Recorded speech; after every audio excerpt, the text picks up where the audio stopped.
Baik, Bapak Ibu sekalian, tema hari ini adalah the importance of digitalization. Khususnya saya ingin menyoroti terkait dengan digital leadership. Ketika bicara leadership, ini bukan hanya di tataran CEO, bukan hanya di tataran senior manager, bukan hanya di tataran manager, tetapi juga di tataran staff, gitu ya. Karena pada dasarnya setiap kita adalah leader.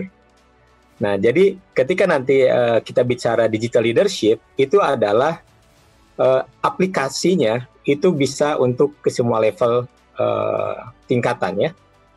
Kenapa kita perlu bicara terkait dengan digital leadership, Bapak Ibu sekalian? Tadi beberapa pembicara sebelumnya sudah mengatakan bahwa ternyata Indonesia itu tertinggal dari negara-negara lain dalam hal digital. Yang kedua, juga disampaikan beberapa pembicara sebelumnya bahwa digitalisasi itu sangat penting. Nah, sebetulnya notion atau pemikiran bahwa digital itu sangat penting itu sudah ada di hampir setiap kita. Namun kita coba lihat next slide, faktanya seperti apa? Faktanya, menurut Forbes, 52% Fortune companies itu bangkrut. Bisa dijual atau keluar dari list ini karena gagal dalam menerapkan digital atau dalam mengantisipasi digital disruption. Nah, 74% tadi saya sampaikan bahwa kita semua sudah paham bahwa itu mereka memiliki digital strategi, tapi faktanya hanya 15% dari perusahaan itu, dari organisasi itu memiliki kapabilitas dan skill untuk mengeksekut strategi tersebut. Banyak sekali perusahaan-perusahaan yang gagal ya dalam era digitalisasi. Misalnya seperti di sini disebutkan Hitachi, BlackBerry, Nokia itu kemana sekarang ya? Sudah tidak kita lihat lagi. Blockbuster gitu ya. Dan masih banyak lagi perusahaan-perusahaan, bahkan di Indonesia juga ada yang terkenal Sariwangi ya, itu bangkrut juga karena mereka gagal dalam menerapkan digital teknologi.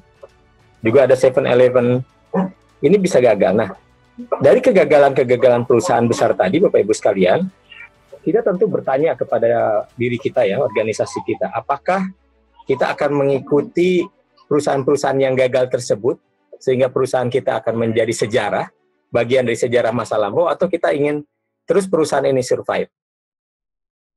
Tentu kita perlu mengintrospeksi diri sendiri ya, bagaimana perusahaan itu bisa, perusahaannya organisasi kita ini bisa survive ke depan di zaman digital ini.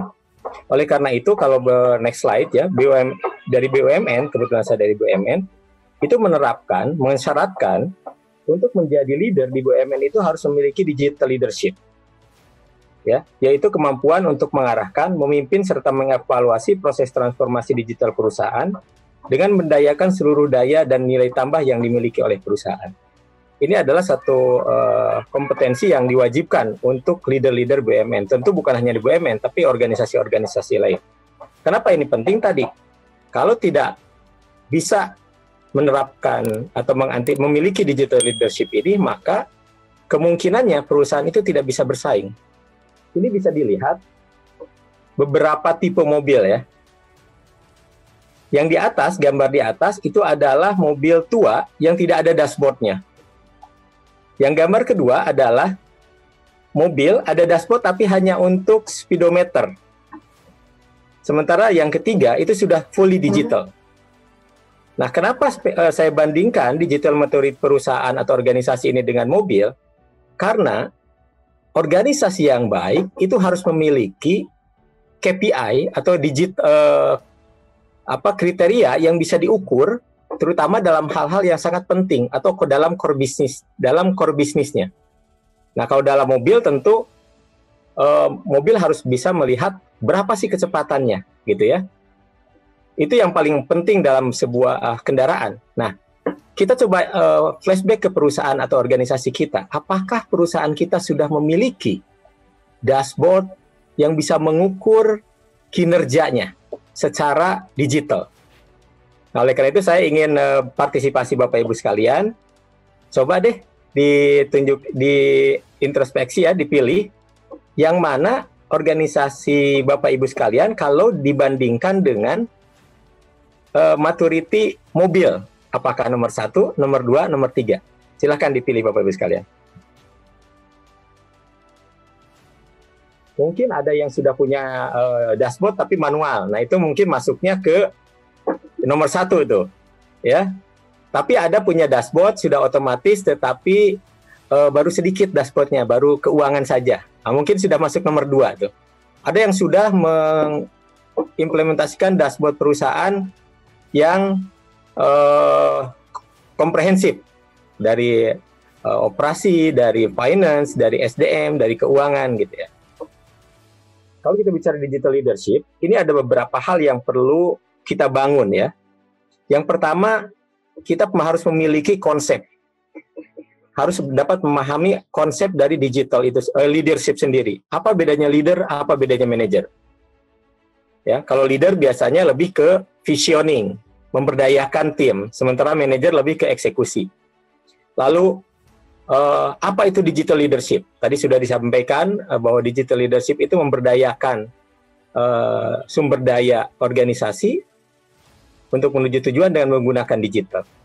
Lalu yang ketiga, harus memiliki leader, maksudnya ini digital leadership mindset ya. Apa itu digital leadership mindset? Adalah pemikiran dari setiap kita bahwa segala sesuatu itu harus disolusikan dengan digital. Nah, apakah kita sudah memilih sebagai leader, sudah memiliki pemikiran itu? Karena saya juga menemukan beberapa leader yang bahkan ketika ada solusi itu, menyarankan solusinya kembali lagi ke manual gitu. Ya udah, semua orang pakai catatan deh di bukunya masing-masing. Nah, tentu yang seperti ini tidak menggunakan digital. Atau ada solusi, ya udah kita datang tiap hari untuk mengontrol. Nah, ini salah satu yang bukan dari digital leadership mindset. Yang selanjutnya, seorang pemimpin yang memiliki digital leadership adalah mampu memapping apa itu, bagaimana bisnis proses perusahaannya, lalu mengukur digital maturity-nya, lalu apa yang dimiliki oleh portofolio, apa yang sudah dimiliki organisasinya, kemampuan apa yang sudah dimiliki oleh timnya, lalu bagaimana memapping stakeholder acceptance.